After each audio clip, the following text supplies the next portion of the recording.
The NHL this season has not exactly been that great in terms of moves. It's been very, I don't know, not that great. There haven't been many teams that have really grabbed the headlines. Now, to be fair, the Montreal Canadiens, I would argue, are certainly one of them, due to the fact that they've gotten Noah Dobson. Okay, he is a number one defenseman, and honestly, Bolduc is one other one that I really point to and say, no, this guy's he's darn good. Like, he's a sick player, in my opinion. Like, I think he's going to be potentially like a 60-point guy. Now, we are going to be talking about how the Canadiens are going to be looking to make a move probably at the end of August, the rumors surrounding that, and some more interesting player news surrounding Lane Hutson. But guys, welcome back to Pixel Plus Hockey. If you could make sure to hit that subscribe button, it would be so greatly appreciated. I'm so close to my goal of 1,000 subscribers, and thank you so much to those that are already supporting me as well. Now, this is pretty interesting news because we are nearing September 1st, and I believe, according to Puckpedia, that is when the bonus is paid out for Carey Price, and then we're going to be looking for some more moves because that gives the Montreal Canadiens a lot more space, and we love to see it. Here we have a really interesting quote. Canadiens will look to move Price's contract.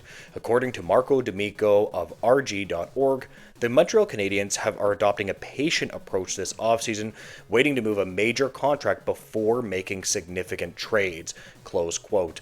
So, yes, obviously it's a little bit sucky. You can't get on the Habs too much. The Montreal Canadiens have done every single thing that they possibly can to improve the team. This is a management group that, in my opinion, I just trust them. I think that they are good. I think that they know what they're doing.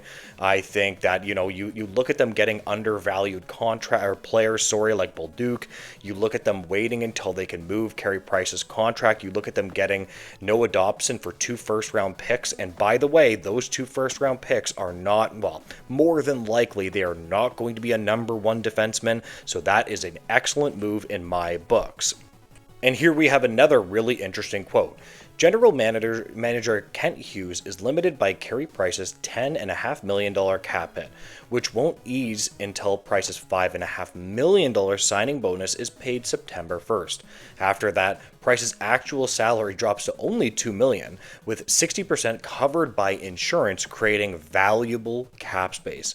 Once this hurdle clears, Montreal expects more flexibility to pursue roster upgrades without sacrificing key players or relying on off-season LTIR. Close quote. Excellent. Here's the thing. LTIR is different from actual cap space. I'm not like a cap guru, but I know it doesn't accrue cap space, or whatever that word is. It doesn't it's not as valuable either way, right? And at the end of the day, they are going to need Carey Price's contract to be off to make more moves. And more to say that it doesn't look like the Montreal Canadiens are looking to move top prospects, especially prospects that have the potential to play center. In my opinion, when you have the potential to play a center position in the National Hockey League, it should be hands off that prospect. Here we have another really interesting quote that points to the exact same thing that I'm saying. Hughes has emphasized that the team won't fill a hole by creating another hole. Keeping prospects Michael Hage and David Reinbacher off the trade block, while no deals seem imminent, sources suggest that the Canadiens could make a move later this summer once Price's contract no longer restricts their cap space.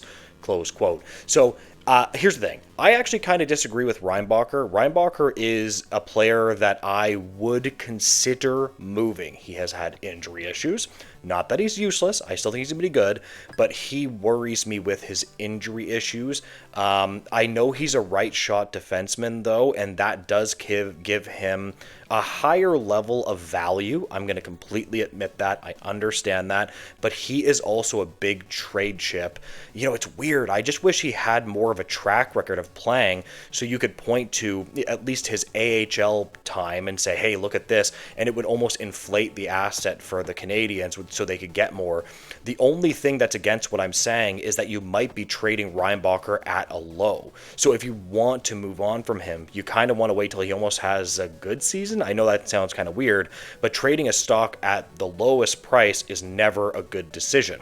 Michael Hage, we don't know what he can do in the AHL or the NHL right now, but I think he has potential to consistently play center. I don't know what exactly centerman he'll be, third, second line, something like that. If the Canadiens can get him being a second line center, I would be all over that. I don't want them to give up him at all. Now, switching gears away from the Carey Price information, one thing that I always think is when you have a younger player that is in your roster and he's already, after only a little bit playing in the NHL, might I add, being ranked in the top 20 of something, that is a very, very, very good sign. And now we're seeing that with Lane Hutson. The NHL Network ranks Calder winner Lane Hutson as the 19th best defenseman in the league. Wow, that is pretty good accolades by the NHL Network. Top 20 defenseman right now, and he just made the list. Like, some people might say, oh, he should be higher than that if you're a Habs fan. Guys, he has not played a lot in the National Hockey League. Let's be clear. Him being even in the top 20 is incredibly impressive. Like I've always said, when it comes to Lane Hutson, I do see him as a top pair 22 to 24 minute a night offensive defenseman. You have to get him the right partner. He is a left shooting D. I'm really interested to see him potentially play with a Noah Dobson. That is going to be just an unbelievable pair, in my opinion, if they do play a lot of minutes. We'll have to see what the coach wants to do with that. They're probably going to spend at least half of their time split, but they really have an option there to have a proper top pair. It's just, do you want to spread out your talent or do you want to stack your talent, right? So it depends on what your philosophy is around hockey. But anyways, guys, I'm going to leave this video here. If you could make sure to like, comment, and subscribe, I would greatly appreciate that.